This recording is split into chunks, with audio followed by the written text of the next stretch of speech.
अधर्म हेतु कलिरन्वर्तता। कलयुग कब शुरू हुआ? तो कहे कि जदा मुकुंदो भगवान इमाम महिम, जब मुकुंद भगवान कृष्ण इस धरती को छोड़े तो उसी दिन से उसका विशेषण दिया है। जदा मुकुंदो भगवान इमाम महिम जहौ स्वतन्वा, कहे भगवान छोड़ देंगे, धरती रुकेगी कैसे?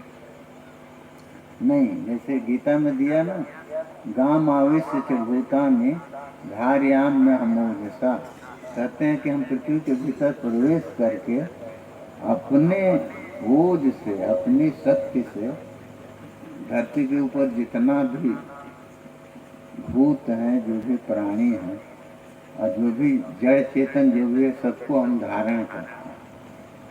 तो धरती को तो छोड़ नहीं सकते, तो वहाँ दिया जहौ स्वतन्वा, अपने शरीर से, शरीर जो लिए थे उस शरीर को तिरोहित किए।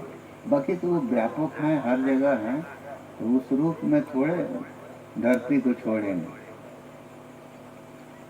तो जिस दिन उन्होंने धरती को छोड़ा, वो कथा आप लोग जानते हैं, जैसे बहेलिया मारा है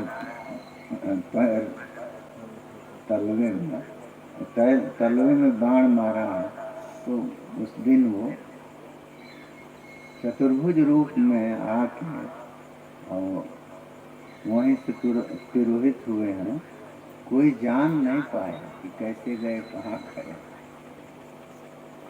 तो धरती को तो छोड़ दिया उस शरीर से, तो उसी दिन से अप्रतिबुद्ध चेतसाम, ऐसे लोग जो विचार नहीं करते, उनके लिए अधर्म का कारण कली जो है वो चलता है। तो कली है तो उसमें भी तो ब्रह्मचारी जी जैसे लोग हैं, इसी समय है ना, ये कलयुग भी है। तो कहा कली है, लेकिन कली सब पर प्रभाव नहीं था।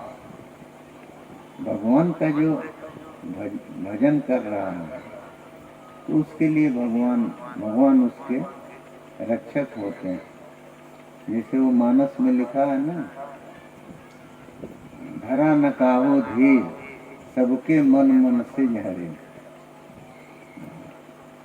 यही राखा रघुवीर, सो उबरे उते कालमा। काम का इतना प्रकोप हुआ है कि सब लोगों का धैर्य छूट गया। धरा न काहू धीर, सबके मन मन से हरे, सबके मन को, मनसिज माने काम में हरण कर लिया। सबकी विचार शक्ति, चिंतन शक्ति, जो सन्मार्ग में ले जाने वाली चेतना है, उसको कामदेव ने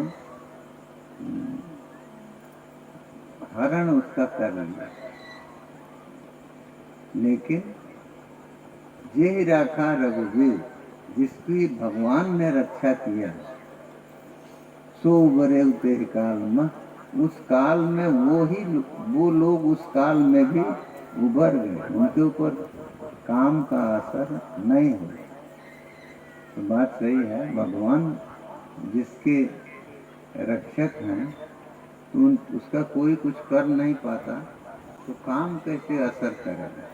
अब भगवान शंकर भजन करते हैं राम का, और काम के वो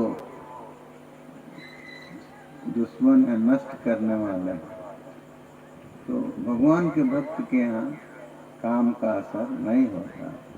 इसलिए भगवान का भजन ये प्रधान है।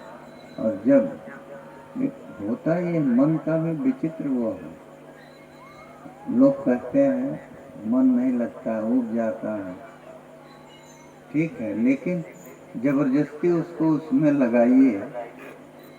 कुछ देर जब आप करेंगे तो उसके बाद वो वहाँ से हटना नहीं चाहेगा। लेकिन ये है कि दो ओर उसको मत लगाइए। दो ओर माने उतनी देर पर टीवी खोल दिए और यहाँ लेके माला, अरे ये क्या है, ये मत करिए। सभी जो लौकिक आकर्षण है उनसे दूर रह के और नाम का उच्चारण करिए, तो नाम का उच्चारण करने से बाबा कहते थे कि मुनमुनाने से नहीं होगा। ये मुनमुनाना मने लोग कहते हैं ना, अब उसमें भी उनको लज्जा आ रही है। तो क्या तो हम मन में कर रहे हैं, मन में क्या कर रहे हैं? मन में करिए, उसका समय आता है करना, लेकिन पहले तो उसको तन में करिए, तन से बोलिए। तन के भीतर ही मुंह है, तो मुंह से बोलिए और बोल के करिए, फिर तो वो अपने आप मन में जाएगा। अब पहले ही मन में करने लगेंगे, कैसे होगा? मन तो तन के भीतर है, तो तन में आया ही नहीं, तो मन में कहाँ से चला जाएगा?